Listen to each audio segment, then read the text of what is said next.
Feng Shuai का नया धमाका, हुज़िजिन को श्रद्धांजलि। चीन में एक देवी डायनासोर। इस सप्ताह के चीन समाचारों की सुर्खियों में और भी बहुत कुछ।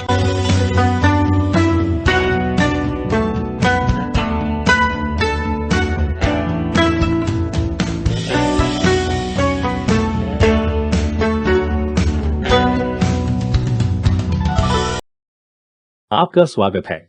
मैं क्रिस चैपल हूं। चीनी टेनिस स्टार फेंग शुआई की चल रही गाथा में एक अपडेट।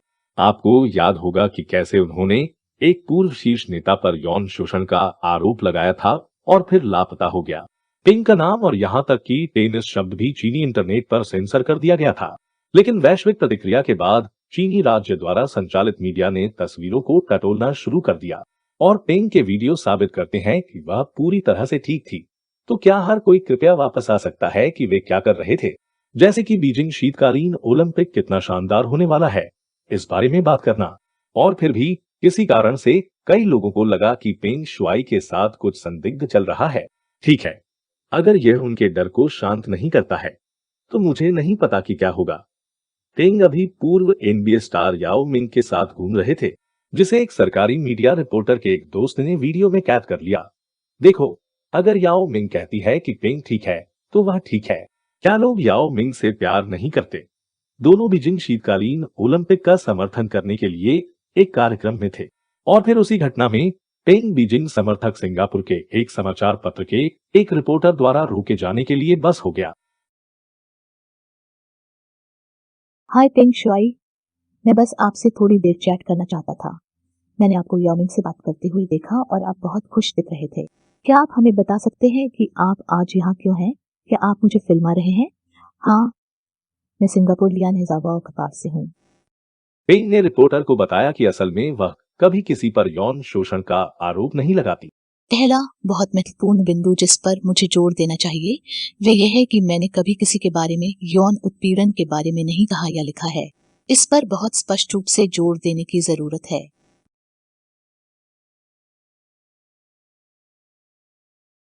इस पर बहुत स्पष्ट रूप से जोर देने की जरूरत है। मुझे लगता है कि उसने गलती से मंच के निर्देश पढ़ लिए होंगे। इसे व्यंग्यात्मक लहजे में कहना एक आसान गलती है। तो हाँ, जब फेंग ने अपने वीबो अकाउंट पर लिखा कि उसने कभी सहमति नहीं दी और वह हर समय रो रही थी, वह किसी पर यौन उत्पीड़न का आरोप नहीं लगा रही थी। आप इससे भ्रमित भी कैसे हो सकते हैं? दरअसल कुछ लोगों ने इशारा किया कि अपने मूल वीबो पोस्ट में उन्होंने तकनीकी रूप से यौन उत्पीड़न के लिए चीनी शब्द का इस्तेमाल नहीं किया था। तो ये एक गैर इनकार हो सकता है। फेंग से महिला टेनिस संघ को अंग्रेजी भाषा के ईमेल के बारे में भी पूछा गया था, जिसे चीनी राज्य द्वारा संचालित मीडिया ने लिखा था। लेकिन लोगों ने देखा कि ईमेल पर एक कसर था, जैसे रिपोर्टर ने इसे खुद लिखा था। यह समझाना बिल्कुल आसान है। आप देखिए, फेंग ने मूल चीनी ईमेल अपनी मर्जी से लिखा था, लेकिन सरकारी मीडिया ने उन्हें अंग्रेजी का अनुवाद करने में मदद की।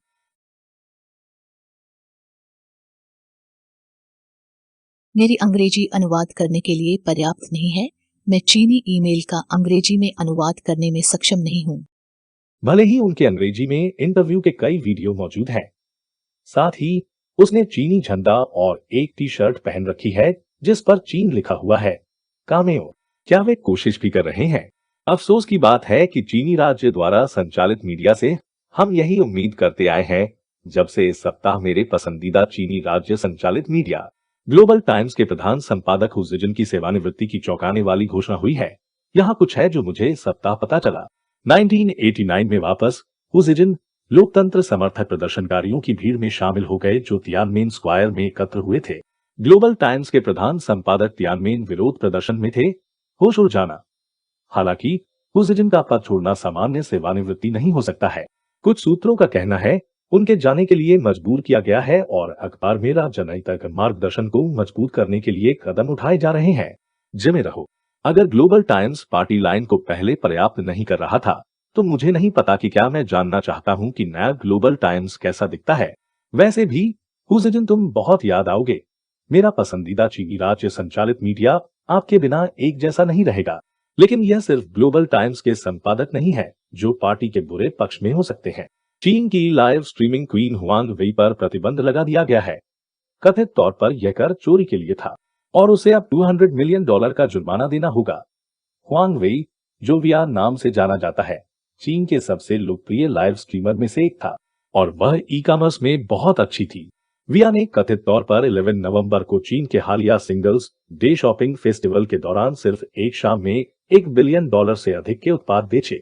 यह पागलपन है, लेकिन चीनी कम्युनिस्ट पार्टी चीन की इंटरनेट हस्तियों पर नकेल कसती रही है और विया का $200 मिलियन का जुर्माना अब तक का सबसे बड़ा जुर्माना है और ऐसा नहीं लगता कि यह जल्द ही खत्म हो जाएगा, क्योंकि पार्टी अब मशहूर हस्तियों और लाइव स्ट्रीम को 2022 से पहले कर संबंधी किसी भी अपराध की रिपोर्ट करने के लिए प्रोत्साहित कर रही है।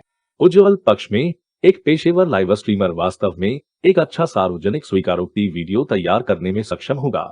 अमेरिकी कंप्यूटर चिप बनाने वाली कंपनी इंटेल ने पब्लिक शेमिंग की बात करते हुए चीन से माफी मांगी है। उन्होंने चीनी लोगों की भावनाओं को ठेस पहुंचाने के लिए क्या किया? उन्होंने अपने आपूर्तिकर्ताओं से कहा कि वे झिंजियांग से उत्पादों या श्रम का स्रोत न लें। आप जानते हैं, दास श्रम के कारण। इसके बाद कांग्रेस ने पिछले हफ्ते उइगर दास श्रम से बने उत्पादों पर प्रतिबंध लगाने वाला एक विधेयक पारित किया। इसके माफी में, जिसे उसने वीचैट पर पोस्ट किया, इंटेल ने कहा कि उसने माफी मांगी और यह कि उन्होंने शिनजियांग के बारे में केवल इसलिए कहा क्योंकि उन्हें कानून का पालन करना था, इसलिए नहीं कि वे वास्तव में इससे सहमत थे। इंटेल अपना केक बनाने और उसे खाने की भी कोशिश कर रहा है, चीनी कम्युनिस्ट पार्टी को नाराज न करते हुए अमेरिकी कानून का पालन करना। मुझे नहीं लगता कि यह उनके लिए इतना अच्छा काम करने वाला है। और शर्मिंदा होने की बात करते हुए, हांगकांग विश्वविद्यालय ने रात के अंधेरे में एक तियानमेन स्क्वायर स्मारक को हटा दिया। प्रतिमा को शर्म का स्तंभ कहा जाता है। यह एक डेनिश कलाकार द्वारा है और यह 1997 से विश्वविद्यालय में खड़ा है। यह विडंबना है कि आधी रात में जनता से सब कुछ छिपाने की कोशिश करके विश्वविद्यालय ने इसे कैसे नीचे ले लिया। मूर्ति को हटाने और हटाने से पहले उन्होंने सचमुच कवर किया, बैरिकेडिंग की और क्षेत्र की रक्षा की। सौभाग्य से छात्र और पत्रकार वहां पहुंचने में कामयाब रहे और वैसे भी इसका दस्तावेजीकरण किया। अजीब बात है कि कैसे प्रतिमा को हटाना हांगकांग की स्वतंत्रता को दफनाने जैसा लगता है। उन जगहों की बात करें जहां चीन सब कुछ खराब कर रहा है, सोलोमन द्वीप। कुछ हफ्ते पहले मैंने आपको वहां विरोध प्रदर्शनों के बारे में बताया था, जो मुख्य रूप से चीनी कम्युनिस्ट पार्टी के साथ सरकार की मिलीभगत पर गुस्से से उपजा था। और अब चीनी शासन दंगा रोधी गियर और एक पुलिस सलाहकार दल की पेशकश करके सोलोमन द्वीप समूह की मदद करने जा रहा है। ठीक यही मैं कुछ हफ्ते पहले डरता था। आखिरी जगह चीन ने दंगा गियर और पुलिस प्रशिक्षण की पेशकश की थी हांगकांग, और हम देखते हैं कि यह कितना अच्छा चल रहा है। और ब्रेक के बाद चीन भारत को परेशान करने पर वापस आ गया है।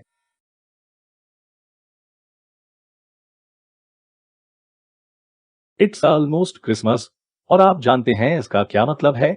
कम्युनिस्ट पार्टी भयानक काम करने की कोशिश करेगी, जबकि पश्चिम छुट्टियों से विचलित हो रहा है। इस साल ऐसा लग रहा है कि यह भारत के साथ सीमा पर अतिक्रमण करेगा। प्रयास, मुझे लगता है कि जब विश्व युद्ध 3 शुरू होगा तो हम देखेंगे। उपग्रह चित्रों और राज्य मीडिया रिपोर्टों के अनुसार चीन ने तिब्बती पठार पर नए हेलीकॉप्टर पैड, रनवे और रेल मार्ग बनाए हैं। भारतीय पक्ष भी गति बनाए हुए है। तो इस क्रिसमस शरारती बनो। आखिरकार आपको क्या लगता है कि विश्व युद्ध के बाद के युद्ध में क्या अधिक उपयोगी होगा? कुछ सस्ते मेड इन चाइना प्लास्टिक के खिलौने या कोयला? चीन की जीरो कोविड नीति बहुत अच्छी चल रही है। इस हफ्ते एक व्यक्ति ने कोरोना वायरस को पकड़ा और इसलिए उनके 2 लाख पड़ोसियों को लॉकडाउन कर दिया गया। उत्तर पश्चिमी चीन में नए मामलों के एक समूह के बाद अधिकारियों ने 13 मिलियन के एक शहर को भी सील कर दिया, जिससे सभी निवासियों को अंदर रहने का आदेश दिया गया। मुझे लगता है कि मैं देख रहा हूं कि यहाँ क्या हो रहा है। कम्युनिस्ट पार्टी सभी को घर के अंदर रहने दे रही है ताकि जब सांता आए तो वे उसका सारा कोयला चुरा सके। इससे चीन की सभी फैक्ट्रियों को ईंधन देने में मदद मिलेगी। जब तक यहाँ संता की साजिश न हो, उसे अपना सारा कोयला चीन से मिल जाता है। वह आपके सभी अपराधों पर नजर रखता है, आपके घर में घुसता है और चमकीले लाल रंग के कपड़े पहने हुए है। सांता एक कम्युनिस्ट है। उपहारों का पुनर्वितरण कोई भी भुगतान नहीं करता है। यह बहुत स्पष्ट है।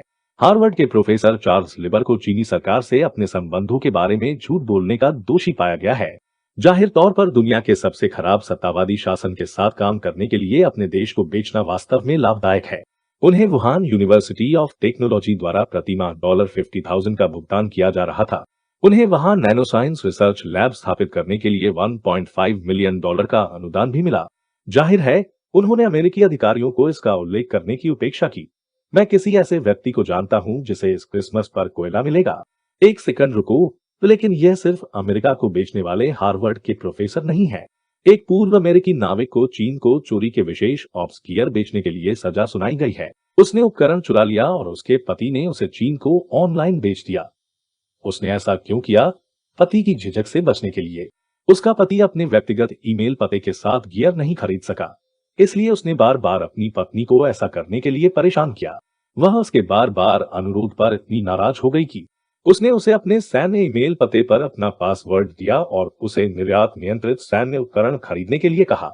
मुझे लगता है कि इस कहानी ने वास्तव में हमारी बहुत सी लैंगिक रूढ़ियों को चुनौती दी है ना? चीन ने शिनजियांग को लेकर चीन पर प्रतिबंध लगाने के लिए अमेरिका पर प्रतिबंध लगाए हैं। चीन के विदेश मंत्री ने कहा कि चीन जहां रबर से बना है, वहीं बाइडेन प्रशासन गोंद से बना है।